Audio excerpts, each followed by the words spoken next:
All right. Thank you for everyone for coming. So, B'ezrat Hashem, we're going to be discussing a halakha regarding when is the last time a person is able to start eating their Seudat Shlishit meal. Before we start, I'd like to thank the Rabbi for giving me the opportunity to take some time from the day and to present this little shiur. So, in order to understand the halakha, we have to first go back to the original sources. It's based in the Gemara and Mesachim Psachim. And the Gemara Psachim Daf Kuf Amud Aleph brings a three-way machloket regarding what a person should do if he's eating a meal on Erev Shabbat and Shabbat starts. It's already Shkia. So the Gemara gives three different opinions. First opinion is the opinion of Rabbi Yehuda.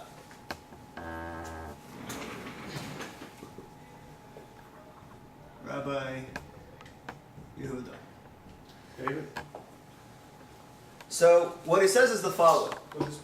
If you're eating a meal and Shabbat starts, you're supposed to wrap everything up, finish your meal, remove all the plates, say Birkat Hamazon, and then afterwards you're going to have to start a new meal, and that was going to be your Shabbat meal, which you're going to start doing Kiddush. So let's just do the little steps over here. First thing he does, stops eating. Second thing he does, removes the table.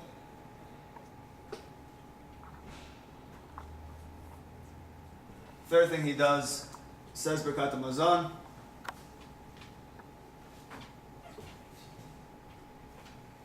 And then the last thing he does is says Kiddush for a new meal.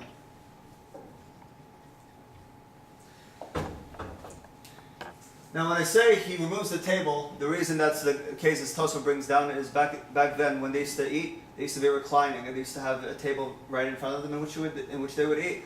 As soon as they would stop, they'd have the table removed, and that's when they, I guess, signified that was the end of the meal. So the reason he says that is because Rabbi Yehuda views the meal which you're having on the Friday before Shabbat starts, it's not worthy enough to be eating on Shabbat. There has to be a clear demarcation of what kind of foods are supposed to be eaten. So if a person is eating a sandwich, even though Shabbat has fallen, you can no longer eat that sandwich. Not only that, he holds as well that as soon as Shabbat falls, you can't continue eating until you do Kiddush. So therefore you have to make a clear separation. So you stop eating to show that that meal is no longer acceptable for Shabbat. And you have to also stop eating because the necessity to say Kiddush overrides your ability to eat. The second opinion is the opinion of Rabbi Yossi.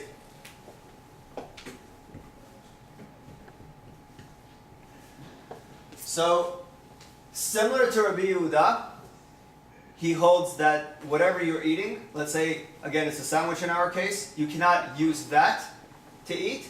However, he allows you to continue eating even though Shabbat has already started. I think a new marker would be better. Thank you.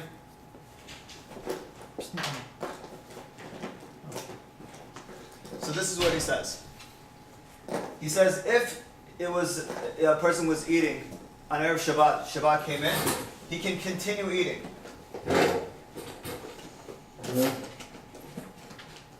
Continue eating even as long as it takes. As soon as he's done, he'll say Birkat Hamazon.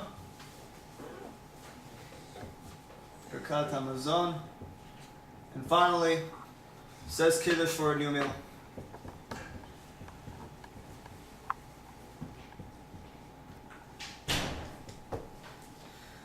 Now, what's the difference? Remove the table. Right, so removing the table. So the only difference between the two is that whether you can continue eating even though the time for Kiddush comes. According to Rabbi Yossi, once the time for Kiddush comes, you're still allowed to eat. According to Rabbi Yehuda, you're not allowed to eat. But what did they both agree upon? That whatever meal you're eating cannot be used for your Shabbat meal. There's a third opinion. This is an opinion not of the Tanaim, but rather from an Amara. The Amara's name is Shmuel. Opinion number 3, Shmuel. Now I know what you're thinking, what does opinions have anything to do with Seudat Shlishit? But we're going to get into that. But before we talk about the issue with Seudat Shlishit, we have to understand these opinions first. Shmuel says, Rabbi Yehuda and Rabbi Yossi, you're both wrong. We do something different. What do you do differently? I agree with you that, at least he agrees with Rabbi Yehuda, that as soon as Shabbat comes in, you have to stop eating. But the meal that you're eating is actually allowed to be partaken of. So if a person is eating a sandwich and Shabbat comes, he's still allowed to eat that sandwich for Shabbat. And the reason is because he views Shabbat kind of having the ability to transform that meal from a weekday meal into a Shabbat-worthy meal. So this is his recommendation. A person has a meal, Shabbat comes in, he takes some sort of a cloth, he puts it over whatever he's eating, says Birkat HaMazon, and then does Kiddush on that meal itself. So Shmuel holds that a person who's in such a situation, he stops eating,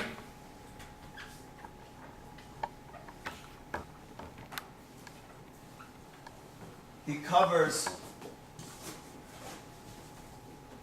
the meal.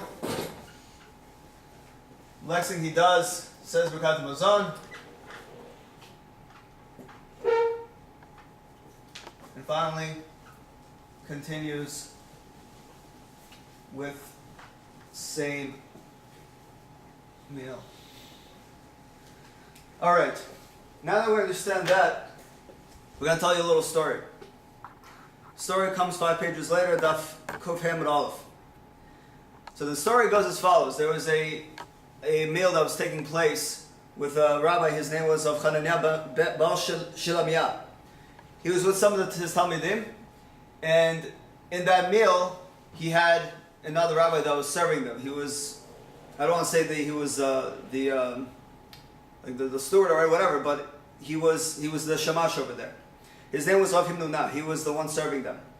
So Rav Chananya, he was eating a meal on Erev Shabbat, and he asked Rav Himnuna to go outside to see whether it was sunset, whether the day was sanctified. That was exactly his exact terminology. He says, Zil chazeh imikdesh yoma. Go outside and to see if the day was sanctified. So apparently what he was trying to do was he wanted to see whether he had to stop his meal or not. That's why he wanted him to go outside. Rav Himnuna goes back to him and says, listen, you don't need to do that. There's no necessity to do that because we know that a person is not obligated to do so until he actually finishes his meal. So according to this, Rav Chananya, when he asked him to go outside to see whether it was Shabbat or not, he followed the opinion of Rabbi Yehuda. He followed the opinion that as soon as the time for Shabbat comes, a person has to stop eating. However, Rav Himnuna, by his retortion, what he was stating was according to the opinion of Shmuel, saying no, there's no necessity to do so. Once Shabbat comes in, a person still does not have to finish his meal, but rather he can continue until later on. So let's write that down. We have the opinion of Rav Chananya. He follows the opinion of Rabbi Yehuda. Yeshua. Thank you. And finally, we have the opinion of Rav Himnuna, who follows the opinion of Shmuel, and that's not necessary for them to stop their meal. Now, why this is important is because this understanding the Gemara, the Girsah, the textual amendation that's made, this is according to the understanding of Rashi and the Rashbam, his grandson. However, there's another text that's given that goes a little bit different. This is the text according to the Rif of Yitzchak Lofasi. He says, in reality, what Rav Chananya asked was not whether Shabbat started. He didn't want to know whether Shabbat started or not. He wanted to know whether it was completely dark outside, whether the time for Tzet HaKochavim came. So now, if that's the case, what we have is the following. What Rav Chananya wanted to know was, if it was completely dark outside, we have to stop eating. So, during the period of Shkia, from sunset until Tzet HaKochavim, he held a person does not have to stop eating once Shabbat comes in. To that, Rav Himnuna tells him what? He says, listen, what difference does it make? Once Shabbat came in, once it's sunset, a person has to stop eating, regardless. So the Rif makes the following comparison. He says, this machloket is not whether a person has to pause or not, or in what manner a person has to pause. But the question is, when does a person have to stop eating? When is the last time a person can continue eating before Shabbat starts? So the Rif says the following. We'll write the Rif over here. According to Rav Chananya, the last time a person can continue eating his meal before Shabbat starts is right before Tzet Kochavim, the coming of the 3 stars. According to Rav Himnuna,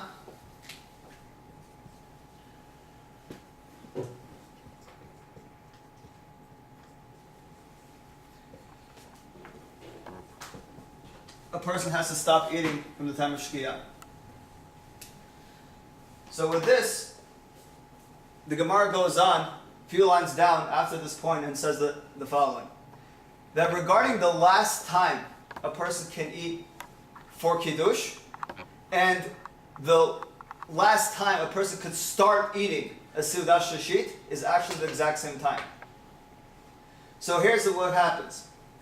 According to Rav Chananya, just as a person has to stop eating on Erev Shabbat from Tzedek Kochavim, so too a person, when he's eating Seudat Shlishit, he can start at the last moment at Tzedek Kochavim. According to Rav Himnuna, when a person is eating on a Friday, as soon as it's Shkia, he has to stop. And the same thing for Motzei Shabbat. If he's going to have a Seudat Shlishit, he has to start before Shkia. But once Shkia comes, he has to stop. He's not allowed to start that meal. Now, all opinions agree that once a person has started, he does not have to stop eating his meal for Seudat Shlishit. The only question is, when is the last time in which he's allowed to start having his meal?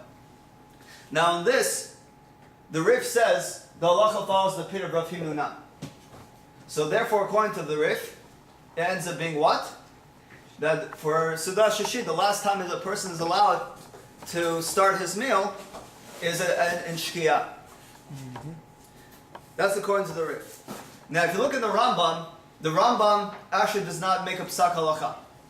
But what the Rambam does say is the following. He writes in Hilchot Shabbat, Per Chav Tet Halacha Hey, that when is the last time a person allowed to eat before Kiddush?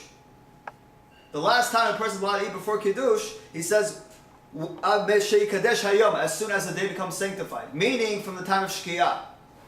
As soon as Shabbat comes, from the time of Shkia, that's when a person is not allowed to eat before he does Kiddush. So, if we're going to say that based on our Gemara, we always compare the last time from eating for Kiddush as the first time for eating before Havdalah. If they are the same from the Gemara's perspective, therefore what we could say is according to the Rambam, just as a person can no longer eat from the time of Shkia before he does Kiddush, the same thing happens according to the Rambam, that when is the last time a person allowed to do Seudat Shlishit? Before Shkia. The same thing applies. That's according to the Rambam. Again, does the Rambam say that specifically? No, the Rambam doesn't say that. But we can infer from it based on how we understand this Gemara. Now this becomes important when we look at the Beit Yosef. The Beit Yosef quotes the Rif, and he also quotes the Smag, Sefer Mitzvot Gedolot. And he quotes these two opinions saying that they both agree that the last time a person is allowed to start his Seudat Shlishit is during the period before Shkia. But once Shkia came, he can no longer do so. Now, the Beit Yosef only brings those two opinions, but he doesn't bring the opinion of the Rambam that we just quoted. Now the question is, why doesn't he bring the opinion of the Rambam? It would have been beneficial for him to do so. But the answer is the same. Because since the Rambam does not explicitly state that the last time a person could do it so is before Shkia, but rather it's inferred from the time in which Kiddush has to be said, so therefore the Beit Yosef doesn't bring it down. However, he brings one sole opinion that goes against this. He brings one opinion that says, instead of following the opinion of Rav Himnu now, we actually follow the opinion of Rav Hananiah. And since we follow the opinion of Rav Hananiah, it would be that the last time a person could start eating Seudat Shlishit is before Tzedek Kochavim. Now, who is that Rishon that he quotes? This is the opinion of the Rosh, Rabbeinu Asher. So, according to the Rosh, he writes in Perek Yud, Halacha Yud Bet, in his commentary to Masachet Pesachim, he says, in reality, there's no necessity to interpret the Gemara as referring to the halacha according to Rav Himnu now. The halacha could perhaps even follow the opinion of Rav Hananiah, and if that's the case, a person can do Seudat Shlishit even after Shkiyah during Ben Hashmashot, and he has to start at some point before Tzedek Kochavim. So the Bet Yosef does not actually bring a Psak Halacha, but since he brings the opinion of Rav Himnu now last, it seems as if he follows his opinion, and therefore it would have to be that we go based on the idea that it has to be before Shkiyah. So, if we're going to take Malan's opinion, we're going to ask, what is Malan's opinion according to all this? It would seem to be what? That a person has to do Seudat Shlishit before Shkiyah. But once Shkiyah comes in, he's not allowed to start. Now, here's what's interesting. That's according to the Bet Yosef. But when you look at the Shulchan Aruch, he doesn't say that. He says, when is the last time a person is allowed to start eating? He says, a person must start a person can no longer start doing Seudat Shlishit during the time of Tzedek Kochavim. Now this is the problem. In the Bet Yosef, he says a person has to start before Shkiyah. But in the Shulchan Aruch, what does he say? From time of Tzedek Kochavim. Bet Yosef is contradicting himself. So, for this, we have two different opinions of how to understand this. The first opinion is the opinion of the Magen Avraham. Magen Avraham writes that in reality, he's not contradicting himself, but when he says a person has to stop from the time of Tzedek Kochavim, he also means from the time of Shkiyah. He also means from the time of Shkiyah. It's not contradiction. Comes the opinion of the Taz, and the Taz says in reality, he's going based on the opinion of Rav Hananiah, and therefore a person can do Seudat Shlishit even into Ben Hashmashot. So he has to start at some point before Tzedek Kochavim. Now most Acharonim, they don't follow the opinion of the Taz. And most of them, the Mishnah Berurah brings a lot of them down, and he says that most Acharonim argue against the Taz and follow the Magen Avraham, and saying if that's the case, Malan really means that a person has to start Seudat Shlishit before Shkiyah. He cannot continue into it. So seemingly that seems to be the Halacha L'Maaseh. But now what the Mishnah Berurah does is he brings an interesting advice for a person who has not fulfilled his Seudat Shlishit, but has already come into the point of Shkiyah. Now let's say Shkiyah is at 6:30. Shkiyah is at 6:30, and now it's 6:35. A person has yet to do Seudat Shlishit. What does he do? So he says the following. If you are within half hour before Tzedek Kochavim, so let's say Tzedek Kochavim is at 7:30. Shkiyah is at 6:30, Tzedek Kochavim is 7:30. Before you reach that half hour mark, so before 7 o'clock, let's say in our example, at that point, a person can continue doing Seudat Shlishit. So this is how it would look.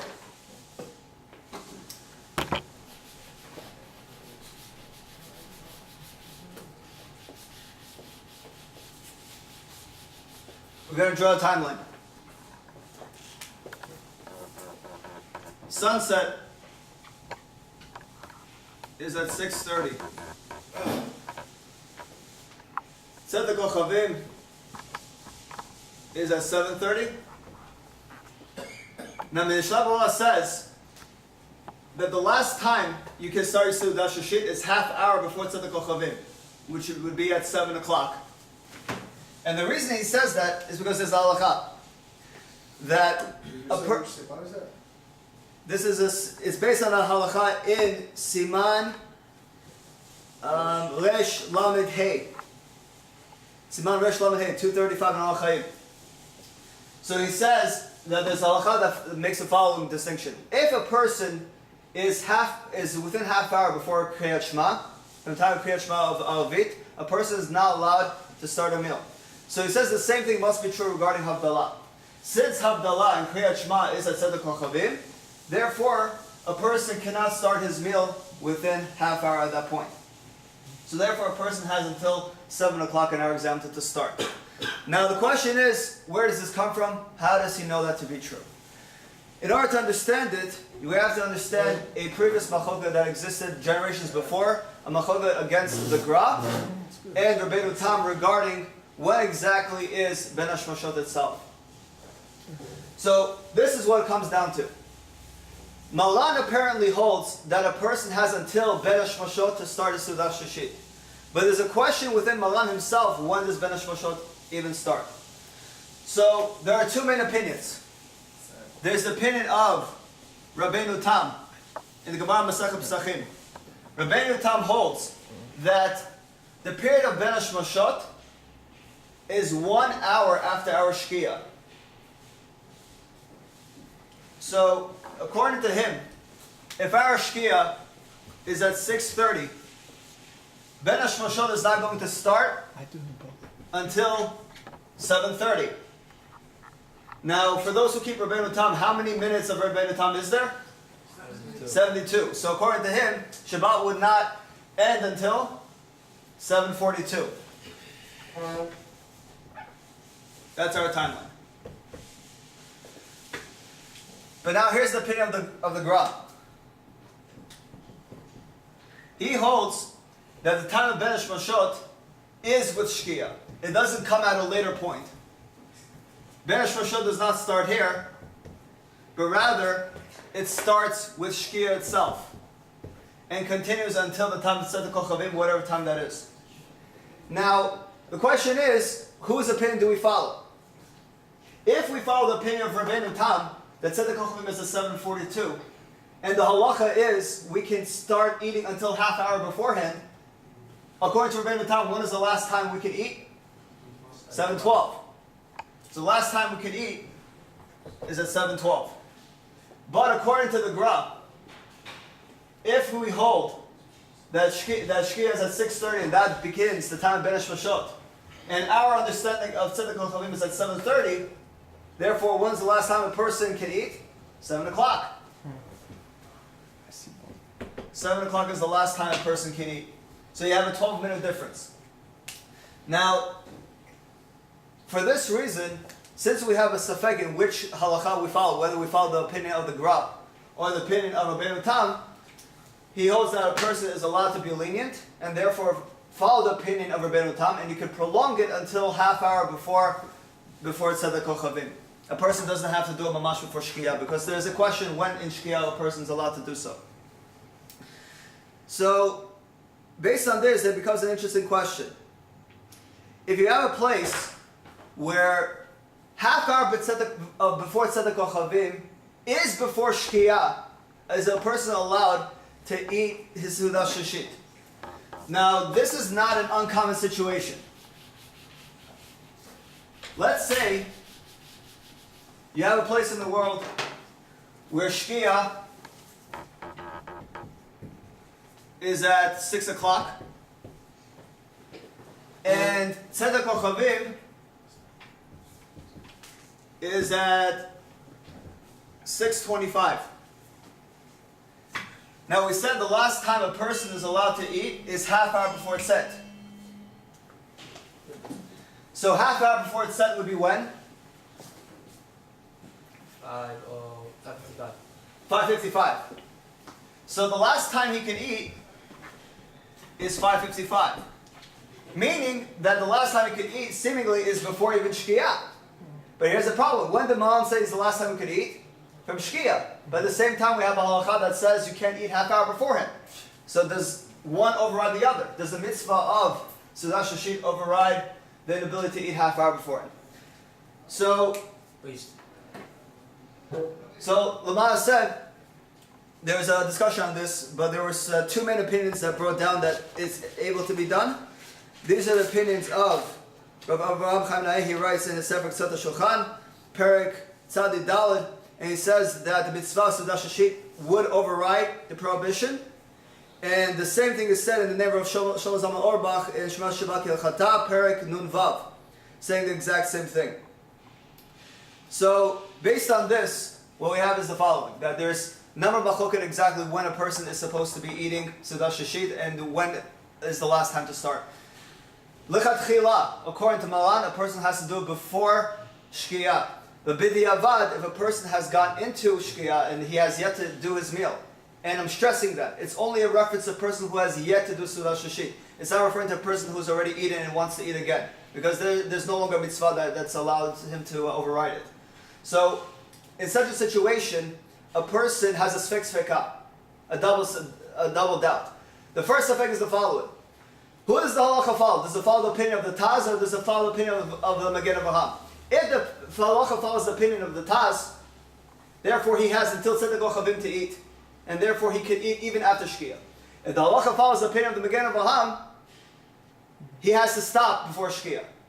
But even if the halacha follows the opinion of Magen Avraham and he has to stop before Shkia, the question is, when does Shkia even start? Does it start from the time of Rabbeinu Tam, which is an hour later from our sunset, or does a time come at the time of the Gra, which is our sunset itself? So, since you have this double doubt, Mishnah Berurah actually gives you this ability to prolong your time for an extra X amount of minutes until you reach half hour beforehand.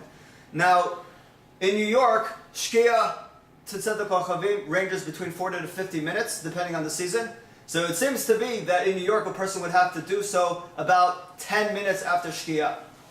So if it's already 10 minutes after Shkia, since you already have this time questionable whether it's half hour before it's set, a person would already have to stop. And that seems to be, in New York at least, halacha l'maaseh. Thank you very much. Have a good day.